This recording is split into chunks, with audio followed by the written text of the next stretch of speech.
Hi everyone, welcome to the program Learn English Through the Bible. I'm Beulah Dinesh and I'm here to help you to improve your English through the Bible. Last week நான் சொல்லி கொடுத்த tips எல்லாம் நீங்க கண்டிப்பா follow பண்ணிருப்பீங்கன்னு நான் நம்புறேன். நிறைய பேர் உங்களுடைய கமெண்ட்ஸ் and உங்களுடைய கான்வர்சேஷனல் இங்கிலீஷை எனக்கு டெக்ஸ்ட் மெசேஜ் அனுப்பியிருந்தீங்க. So it was so encouraging and I'm so happy that you're interested in learning a new language. Okay, shall we move on to today's session?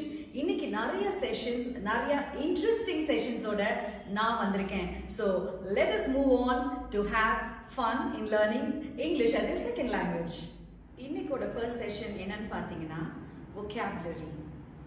நம்ம லாங்குவேஜோட ஸ்டாண்டர்ட் எதில் தெரியும் அப்படின்னா நம்முடைய rich vocabularyல தான் தெரியும். சில பேர் நம்மளை பார்த்து சொல்லுவாங்க you speak very good English அப்படின்னு சொல்லிட்டு. The phrase very good English is not a very good English in fact. இதுல என்ன trouble அப்படின்னா the trouble is with the word very because very is a lazy word. Instead of using very plus another word, we can always find a single word that is more precise, descriptive and elegant. For example, excellent English. Excellent அப்படிங்கிற வார்த்தை very good அப்படின்ற ரெண்டு வார்த்தையை replace பண்ணுது. Sounds better, doesn't it? நீங்க ஒருவேளை நினைக்கலாம் எப்போதுமே இந்த very அப்படிங்கிற வார்த்தையை நம்ம கட் பண்ண முடியுமா அப்படின்னு சொல்லிட்டு. It is possible. Let me give you examples from A to Z. Very able, proficient, very boring, tedious, very confused, baffled, very dirty, filthy, very easy, effortless, very funny, hilarious, very glad, overjoyed, very happy, ecstatic, very interesting, fascinating, very joyful, exuberant, very kind, compassionate, very large, huge, very mad, demented, very nasty, obnoxious, very old, ancient, very painful, excruciating, very quiet, hushed, very rude, boorish, very shy, timid, very tired, exhausted, very ugly, hideous, very vicious, malicious, very wicked, evil, very xenophobic, jingoistic, very young, juvenile, very zen, meditative. Pathingla, not very hard. I mean, not difficult. Next time, நீங்க very அப்படிங்கிற வேர்டை அடிக்கடி use பண்ண மாட்டீங்கன்னு நினைக்கிறேன், especially in your writing. Let's move on to the pronunciation session. Last week நம்ம Old Testament books எப்படி படிக்கிறதுன்னு பார்த்தோம். This week we are going to concentrate on how to pronounce the books of the New Testament. Let's start. Matthew, Matthew, Mark, Mark, Luke, Luke, John, John, Acts, Acts,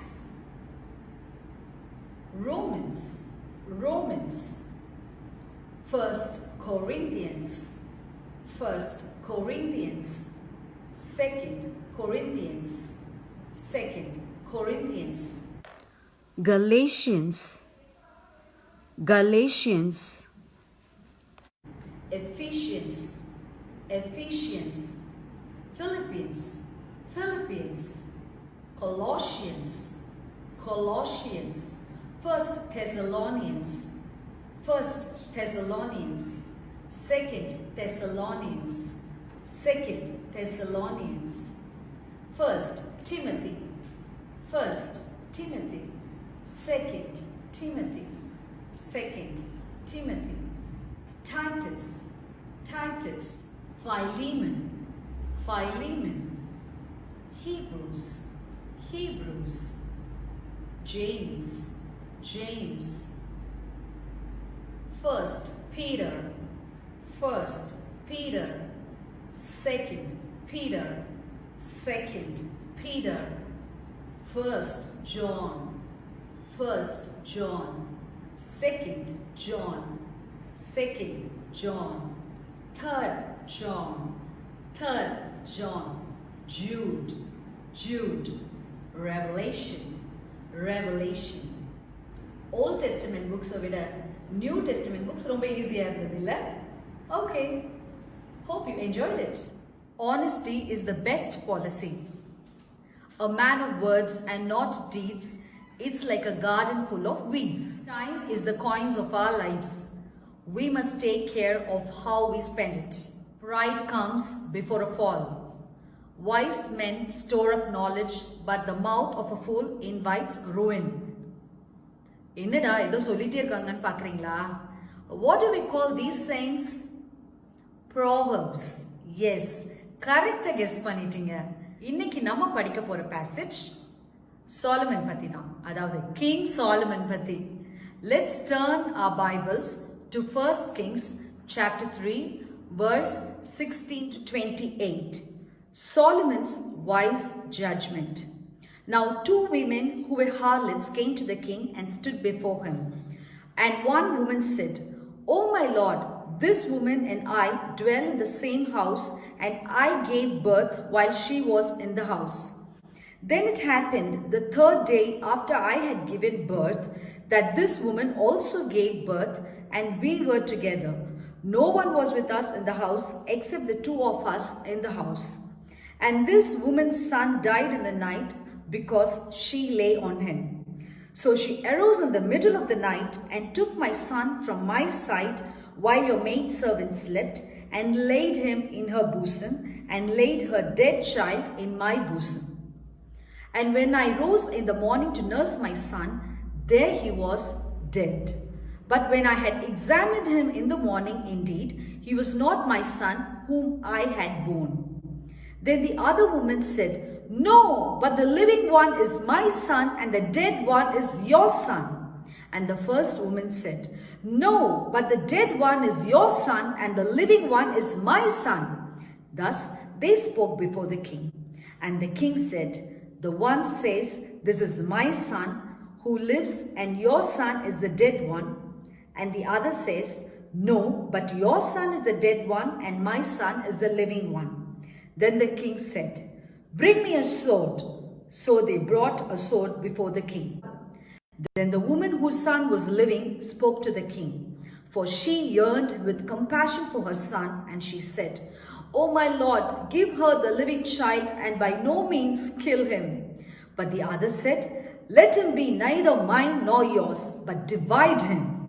So the king answered and said, 'Give the first woman the living child, and by no means kill him. She is his mother.' And all Israel heard of the judgment which the king had rendered, and they feared the king, for they saw that the wisdom of God was in him to administer justice. Words and phrases. இன்னைக்கு words and phrases செஷன்ல நாம என்ன கத்துக்க போறோம் அப்படின்னா, படிச்ச பேசேஜ்லயே ரொம்ப பிடிச்சதான, எல்லாரும் ஆசைப்படுறதான Solomon's wisdom. Solomon's wisdom அப்படின்னு சொல்லும் பொழுது, Solomon was known for his wisdom. Solomon அவருடைய ஞானத்துக்காக பெயர் பெற்றிருந்தார். அந்த ஞானம் எப்படிப்பட்ட ஞானம் அப்படின்னா, he had the ability to make judgment, to govern the nation well, and கிட்டத்தட்ட 3000 proverbs and 1005 songs எழுதியிருக்காரு. அது எல்லாத்துக்கும் மேலாக தேவன் அவருக்கு ஒரு விசேஷித்த ஞானத்தை கொடுத்திருந்தாரு. And above all, he was said to be wiser than all the people of Egypt and people in the east. தேவனிடத்திலிருந்து பெற்ற ஞானம் இல்லையா, சாதாரணமா இருக்குமா என்ன? Okay, Solomon's wisdom அப்படின்னு எதை சொல்றோம்னா, the wisdom to discern between right and wrong. இந்த Solomon's wisdom அப்படிங்கிற இந்த phrase நம்ம எப்படி எக்ஸாம்பிள்ஸ்ல யூஸ் பண்ணலாம் அப்படின்னு பார்க்கலாம். The leaders in many countries need Solomon's wisdom to improve their economic situation. நம்ம எல்லாரும் கண்டிப்பா ஒத்துக்குவோம் இல்லையா? ஒவ்வொரு நாட்டினுடைய லீடர்ஸ்க்கும் நிச்சயமா சாலமனுடைய ஞானம் தேவை. இன்னொரு சென்டென்ஸ் நம்ம பார்க்கலாம். Mathematics is my weakest subject and I think I need Solomon's wisdom to find out the solution to this problem. So எப்படி இந்த Solomon's wisdom அப்படின்ற phrase sentencesல யூஸ் பண்றோம் அப்படின்னு சொல்லி பார்க்கலாம். இப்பயோ உங்களுக்கு ஏதாவது சென்டென்ஸ் தோணுச்சுன்னா கூட கீழே இருக்க கமெண்ட் பாக்ஸ்ல எனக்கு நீங்க கமெண்ட் பண்ணுங்க and I will reply to you. அடுத்த phrase என்னன்னு பாத்தீங்கன்னா 20வது வசனத்துல சொல்லப்பட்டிருக்கு in the middle of the night அப்படின்னு சொல்லிட்டு. in the middle of the night அப்படின்னா during the night, அதாவது நள்ளிரவு 12 மணி முதல் அதிகாலை 4 மணிக்கு உட்பட்ட வேளையை தான் நாம middle of the night இல்ல during the night அப்படின்னு சொல்லி சொல்லுவோம். இந்த phrase நம்ம எப்படி நம்மளுடைய practical lifeல யூஸ் பண்றதுன்னு பார்க்கலாம். I woke up in the middle of the night and went to the kitchen for a snack. This is my habit and I would love to use this phrase in the example sentence. Okay, we'll move on to the next session.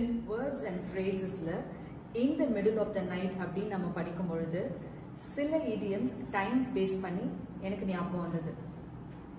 So time base பண்ணி சில idioms நான் இன்னைக்கு உங்களுக்கு கத்து தர விரும்புறேன். I hope that will be useful in your day-to-day language. First idiom என்னன்னு பாத்தீங்கன்னா time to hit the road. இதை எப்ப யூஸ் பண்ணுவோம் அப்படின்னா when we leave from a place, especially to go home, or when we depart on a journey, especially when we travel by car. Example, what time are we hitting the road tomorrow? அப்படின்னா என்ன அர்த்தம் அப்படின்னா நாளைக்கு நம்ம எப்ப கிளம்புறோம் அப்படின்னு தான் அர்த்தம். Next, it was great to see you, but I really got to hit the road now. அதாவது எனக்கு உன்னை பார்த்ததுல ரொம்ப சந்தோஷம், ஆனா இப்ப நான் உடனே கிளம்ப வேண்டியதா இருக்கு. Let us see another sentence.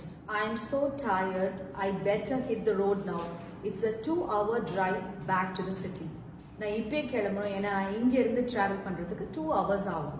இதுதான் இதனுடைய அர்த்தம். Let's move on to the next idiom. A devil of a time. என்னடா திடீர்னு devil எல்லாம் இழுக்கிறேன்னு பாக்குறீங்களா? ஏன்னா இதனுடைய அர்த்தம் a very difficult experience. Let's use this idiom in a sentence. I'm having a devil of a time trying to install the software and every time I try, I get a different error message. இந்த lockdown பீரியட்ல நம்ம எல்லாரும் ஒவ்வொரு laptop mobile அப்படின்னு சொல்லிட்டு வச்சுட்டு we try to install lot of apps and we fail and நிறைய trial and எரர்ல தான் நம்ம ஒர்க் பண்ணிட்டு இருக்கோம். ஸோ இந்த இடியம் உங்களுக்கு இப்ப ரொம்ப யூஸ்ஃபுல்லா இருக்கும். நெக்ஸ்ட் இடியம் என்னன்னு பாத்தீங்கன்னா in the nick of time. இது எப்போ யூஸ் பண்ணுவோம் அப்படின்னா at the last moment before it's too late. கடைசி நிமிஷத்துல. இது நமக்கு ரொம்ப பழக்கப்பட்ட விஷயம். Let's use this idiom in a sentence. We got to the airport in the nick of time and if we had arrived 15 minutes later we would have missed our flight. நாங்க ஏர்போர்ட்க்கு கடைசி நிமிஷத்துல போய் சேர்ந்தோம், இன்னும் கொஞ்சம் லேட்டா போயிருந்தோம்னா எங்க ஃபிளைட்டே நாங்க மிஸ் பண்ணிருப்போம். இதுதான் இதனுடைய அர்த்தம். அடிக்கடி நிறைய விஷயத்துல பங்க்சுவாலிட்டி இல்லாம இருக்கிறவங்களுக்கு இந்த இடியம் ரொம்பவே யூஸ்ஃபுல்லா இருக்கும். Okay, next idiom kill time. அது என்ன kill time? That is to do something to pass the time while waiting for something or someone. நம்ம யாருக்காகவோ இல்ல எதுக்காகவோ வெயிட் பண்ணும்போது நம்ம ஏதாவது பண்ணிட்டு இருப்போம் பாத்தீங்களா, அதுக்கு பேரு தான் killing the time. Let's use this in our sentences. During this lockdown, I read many books to kill time. Another sentence. Most people kill time on social media during their leisure hours. இந்த kill time idiom எப்படி உங்களுடைய சென்டென்ஸ்ல use பண்ணனும்னு நீங்க கத்துட்டு இருப்பீங்கன்னு நான் நினைக்கிறேன். Try using all the idioms and words and phrases that I teach you in each episode in your day-to-day life and only then you can improve your English. இன்னைக்கு நம்ம கேம் செஷன்ல கிங் சாலமன் பேசேஜ்ல குழந்தைகளை பத்தி வந்ததுனால குழந்தைங்க ரிலேட்டட் வேர்ட் பசில் தான் உங்களுக்கு கொடுக்கலாம்னு இருக்கேன். Hope you will enjoy and have fun in solving the puzzle. Let's begin. இந்த word puzzle உங்களுக்கு ஸ்கிரீன்ல டிஸ்ப்ளே ஆகும் அண்ட் இதை சால்வ் பண்றதுக்கு உங்களுக்கு கொடுக்கப்பட்டிருக்க டைம் 2 minutes. ஆன்சர்ஸ் நீங்க கண்டுபிடிச்சிட்டீங்கன்னா கமெண்ட் பாக்ஸ்ல நீங்க ஆன்சர்ஸை டைப் பண்ணுங்க. நான் உங்களுக்கு ரிப்ளை பண்ணுவேன். And winners order names at the end of the program we will announce it. All the best.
Had fun in solving the puzzle.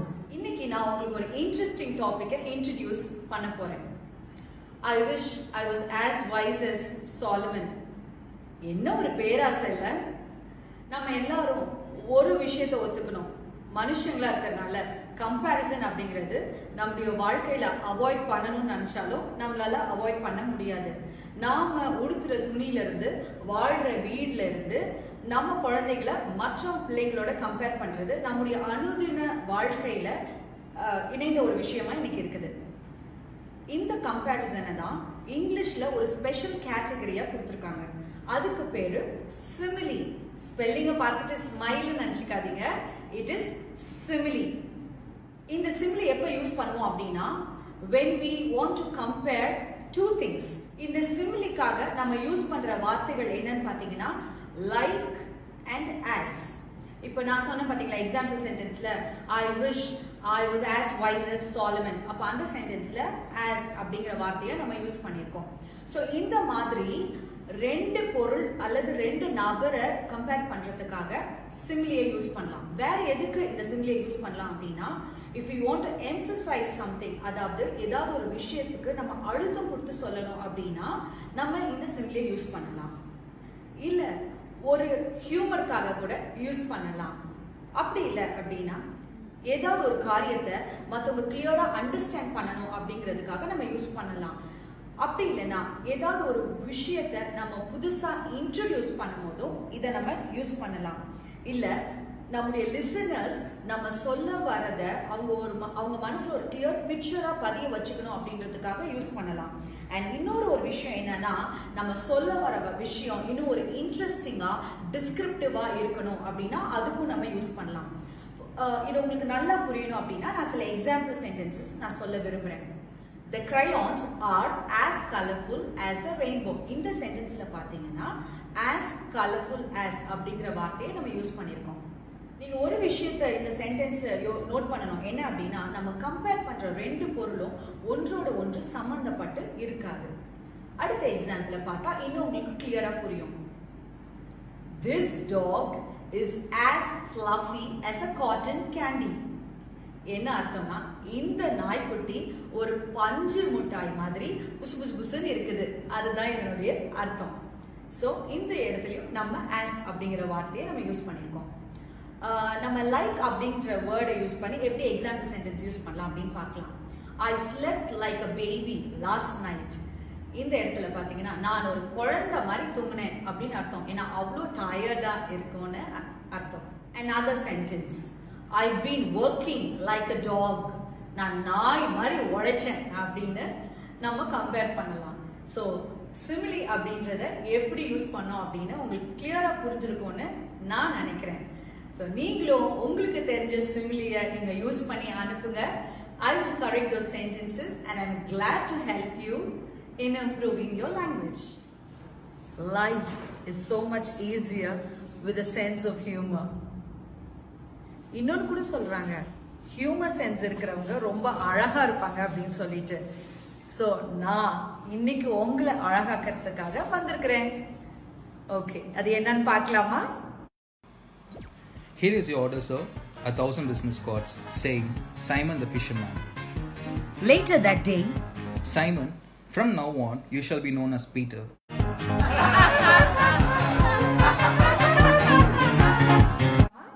Hope. It was hilarious. Have you faced difficult problems which you had hard times solving? இந்த ப்ராப்ளமை எப்படி கடைசியா solve பண்ணீங்க? இந்த problems எல்லாம் solve பண்றதுக்கு உங்களுக்கு wisdom இருக்கு நீங்க நினைக்கிறீங்களா? Who do you turn to when you face difficult situations? பிரச்சனையான நேரங்கள்ல நீங்க யார்கிட்ட போய் உங்களுடைய பிரச்சனையை ஷேர் பண்ணி அதற்குரிய தீர்வை நீங்க பெற்றுக்கொள்வீங்க? வேதத்துல பாத்தீங்கன்னா நீதிமொழிகள் 3ஆம் அதிகாரம் 5ஆம் வசனமும் 6வது வசனமும் எனக்கு ரொம்ப பிடிச்ச வசனம். அது என்ன அப்படின்னா, trust in the Lord with all your heart and lean not on your own understanding. In all your ways acknowledge him and he will direct your paths. எவ்வளவு அழகான வசனம் இல்ல? தமிழ்ல சொல்றேன் கேளுங்க.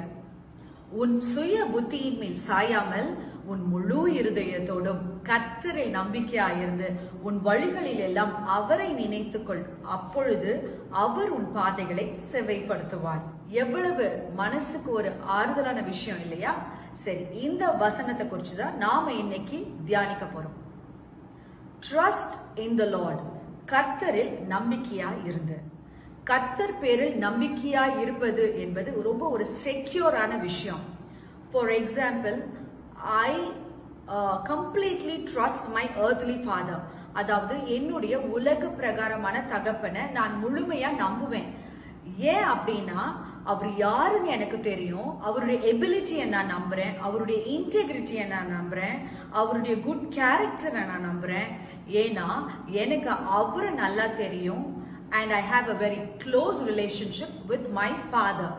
நான் ஏன் என்னுடைய அப்பாவை நம்புறேன் அப்படின்னா, அவர் எனக்கு எது செஞ்சாலும் அது நல்லதா தான் இருக்கும், அது என்னுடைய நன்மைக்காக தான் செய்வாரு அப்படின்றது தான் உண்மை. Is that the same level of trust I'm placing in my heavenly father? நம்முடைய தேவன் மேலேயும் நமக்கு இதே அளவு நம்பிக்கை இருக்கா அப்படின்னு நாம் நம்மை நாமே கேள்வி கேட்க வேண்டும். நம்ம உண்மையா சொல்லணும்னா, I would admit it is harder to trust God than to trust man, even though man will always let us down. மனுஷன் நம்மளை எப்பொழுதுமே கைவிட்டாலும் சில நேரங்கள்ல தேவன் பேசுவதை விட மனிதன் பேசுவது நமக்கு ஆறுதலாகவும் இனிமையாகவும் நம்பிக்கை ஊட்டத்தக்கதாகவும் இருக்கும். ஆனா only God is perfectly trustworthy and faithful. எப்ப நமக்கு இந்த விசுவாசம் வரும் அப்படின்னா, when we take time to get to know him, only then you can trust him. அவரை எவ்வளவுக்கு எவ்வளவு நீங்க தெரிஞ்சுக்கிறீங்களோ அவ்வளவுக்கு அவ்வளவு அவர் மேல உங்க நம்பிக்கையும் அதிகமாகும். Trust in the Lord with all your heart அப்படின்னா, it is to place our heart at the Lord's feet. அதாவது நம் முழு இருதயத்தோடும் அவரில் நம்பிக்கையா இருந்து அப்படின்னா, நம்முடைய முழு இருதயத்தையும் ஆண்டவருடைய பாதத்துல நாம ஒப்பு கொடுத்துடணும். This surrender leaves no room for our own anxiety or worry, but completely entrusts our being to God's sovereignty. அதாவது நாம் நம்மை அவரிடத்துல முழுமையா ஒப்பு கொடுத்த பிறகு நாம் கவலைப்படுறதுக்கோ அழுகிறதுக்கோ புலம்புறதுக்கோ எந்த இடமே இருக்காது. கர்த்தரிடத்துல நாம நம்முடைய முழு இருதயத்தையும் கொடுக்கிறதுன்றது அவருடைய வல்லமையிலையும் அவருடைய மகிமையிலையும் நம்ம முழு நம்பிக்கையா இருக்கிறோம் அப்படின்றது தான் இதனுடைய அர்த்தம். And as crazy as that may sound, or even as scary as it may be, the next part of this verse is necessary for the trusting to lead to his holding. இது ஒருவேளை நம்ம கேட்கறதுக்கு பயமா இருக்கலாம், ஆனா எவ்வளவுக்கு எவ்வளோ நம்ம ஆண்டவரை ட்ரஸ்ட் பண்றோமோ அந்த அளவுக்கு நாம் அவரை பிடித்துக் கொள்வோம். அந்த வசனத்துல சொல்லியிருக்கு, lean not on your own understanding, அதாவது உன் சுய புத்தியின் மேல் சாயாமல். அப்படின்னா என்ன அர்த்தம் அப்படின்னா, நாம் தேவனுடைய பலத்த கரத்தை பிடித்துக் கொள்வது ரொம்ப ரொம்ப அவசியம். நாம் என்ன நினைக்கிறோம் இல்ல நம்முடைய வாழ்க்கைக்கு இதுதான் நல்லது அப்படின்றத நம்ம கம்ப்ளீட்டா மறந்து, அவர் எனக்கு என்ன செய்தாலும் அது நன்மைக்காக தான் இருக்கும், அது நன்மையாகத்தான் முடியும் அப்படின்னு நம்ம நினைக்கிறோம் பாத்தீங்களா, அதுக்கு பேரு தான் அவரை நம்புவது இல்ல அவரில் முழுமையாய் சார்ந்திருப்பது அப்படின்னு அர்த்தம். அதே வசனம் சொல்லுது, in all your ways acknowledge him, அதாவது உன்னுடைய வழிகளில் எல்லாம் அவரை நினைத்துக்கொள். not some ways or some days, சில வழிகள்லயோ இல்ல சில நாட்களிலோ இல்ல, நாம் செய்யற எல்லாவற்றிலையும் எல்லா நாள்லயும், அதாவது always and all our ways, நாம் அப்படி எல்லா காரியத்திலையும் அவரை நினைக்கும் பொழுதுதான் we admit the existence, reality and the trustworthiness of our God. நாம இப்படி நம்பும் பொழுதுதான் தேவன் என்று ஒருவர் இருக்கிறார், அவர் உண்மையான தேவன், அவர் ஜீவிக்கிறவர், அவர் மெய்யான தேவன், அவர் நம்மை நடத்துகிறவர், அவர் நம்மை கைவிடாதவர் என்ற நம்பிக்கை நமக்கு நிச்சயமாகவே வரும்.